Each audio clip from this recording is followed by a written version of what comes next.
ഇതാ ഞങ്ങളെ ബില്ല് വന്നാണ് 1.5 ലക്ഷം റുപ്യ.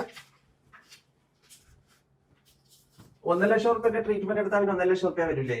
എന്താ പ്രശ്നം? എന്താ പ്രശ്നം? അതല്ല, ഇതില് 3000 റുപ്യ ഞാൻ അടക്കണം. നിങ്ങളോട് 3000 റുപ്യാണ് അടക്കാൻ പറഞ്ഞതല്ലേ? അതിനെന്താ പ്രശ്നം? അതെന്താ പ്രശ്നം എന്ന് വെച്ചാല് ഡോക്ടർ ബയോയിലുള്ള ആ ലിങ്ക് വഴി കമ്പയർ ചെയ്തിട്ടാണ് ഞാൻ പോളിസി എടുത്തത്.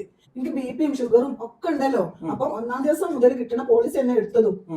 പക്ഷെ ഈ 1.5 ലക്ഷത്തിന് 1,47,000 എനിക്ക് ഇൻഷുറിൽ കിട്ടിയിട്ടുണ്ട്. ആ 3000 ഞാൻ എന്തിനാ അടക്കണെന്നാ ചോദിക്കണേ. അപ്പൊ ഫുൾ കവറേജ് അല്ലേ?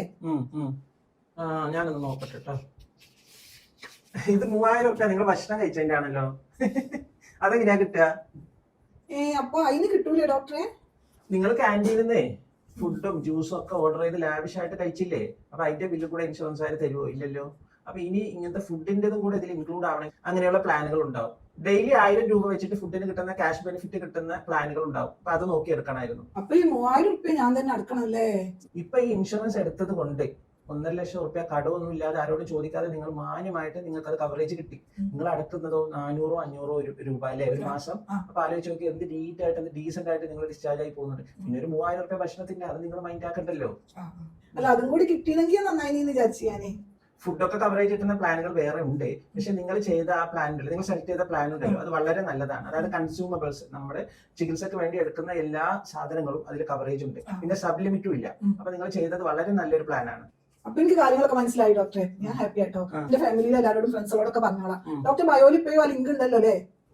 എന്റെ ബയോയിൽ കയറിയിട്ട് നിങ്ങളുടെ ബേസിക് ഡീറ്റെയിൽസ് കൊടുക്കുക. അപ്പൊ അതിൽ 25% വരെ ഡിസ്കൗണ്ട് ഉള്ള പ്ലാനുകൾ ഇപ്പൊ അവിടെ ഉണ്ട്. പിന്നെ അത് മാത്രമല്ല, 1 കോടി രൂപയുടെ കവറേജ് അടക്കമുണ്ട്. നാട്ടിലുള്ളവർക്ക് മാത്രമല്ല, പ്രവാസികൾക്ക് ഇപ്പോൾ നാട്ടിൽ നിന്ന് പുറത്തേക്കാൾ 35% വരെ ചെലവ് കുറവിൽ ഹെൽത്ത് ഇൻഷുറൻസ് എടുത്ത് വെക്കാൻ പറ്റും. എടുക്കുമ്പോൾ ക്ലെയിം സെറ്റിൽമെന്റ് റേഷ്യോ കൂടുതലുള്ളതും അതുപോലെ റിജക്ഷൻ കുറവുള്ളതും, അതായത് തള്ളിപ്പോകുന്നുണ്ടല്ലോ, നിങ്ങൾക്ക് ചെറിയ കാര്യത്തിനൊക്കെ റിജക്ട് ചെയ്യുന്ന പ്ലാൻ, അങ്ങനത്തെ എടുക്കാതിരിക്കുക. ഇനിയിപ്പോ 1.5 ലക്ഷം റുപ്യന്റെ ബില്ലല്ലേ വന്നതേ, ചിലപ്പോ 15-20 ബില്ലുള്ള കേസുകളൊക്കെ നമ്മൾ കാണലുണ്ട് കേട്ടോ. അങ്ങനെയുള്ള അവസ്ഥയിലേ നമ്മുടെ കയ്യിലുള്ളതൊക്കെ വിറ്റ് ചിലപ്പോൾ ബില്ലടക്കേണ്ടി വരും.